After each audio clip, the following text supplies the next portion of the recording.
Angika recording studio Rupauli Purnia Bihar.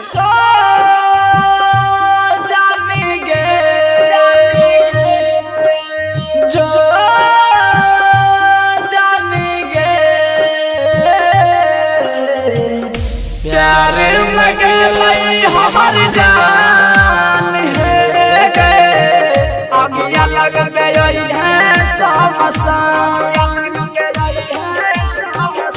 प्यार में गई हमार जान है गए अगिया लग गई है समसान।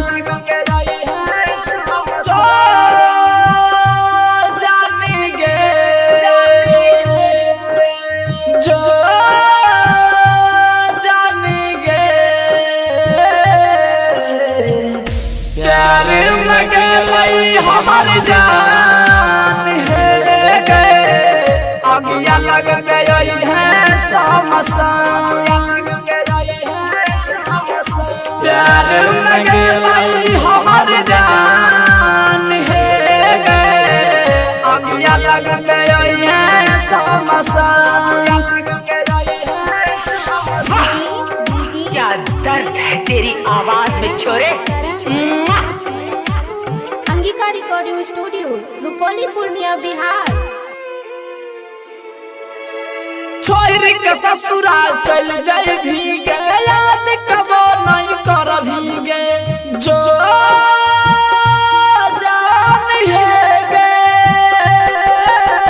छोरी के ससुराल चल जाए भीगे याद कबो नहीं कर भीगे।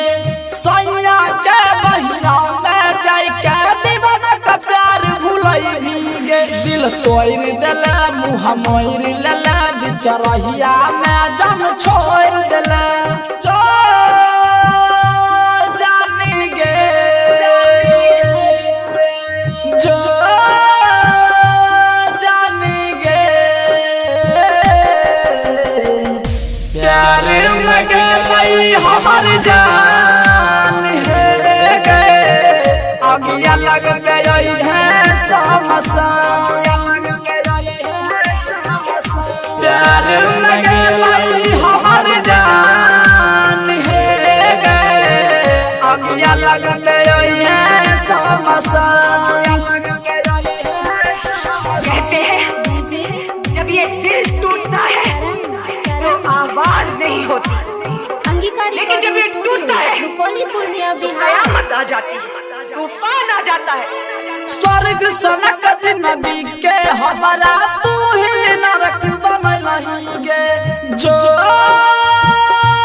जान है गे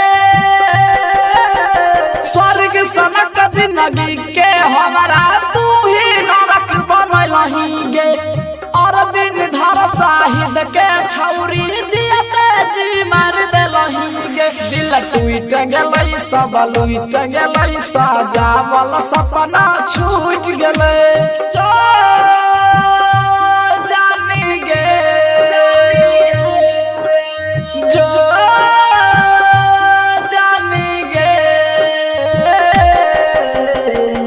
प्यार में गई हमार जान है गए अगिया लग गई है समसान। प्यार में गई हमार जान है गए अगिया लग गई है समसान। Angika recording studio Rupauli Purnia Bihar.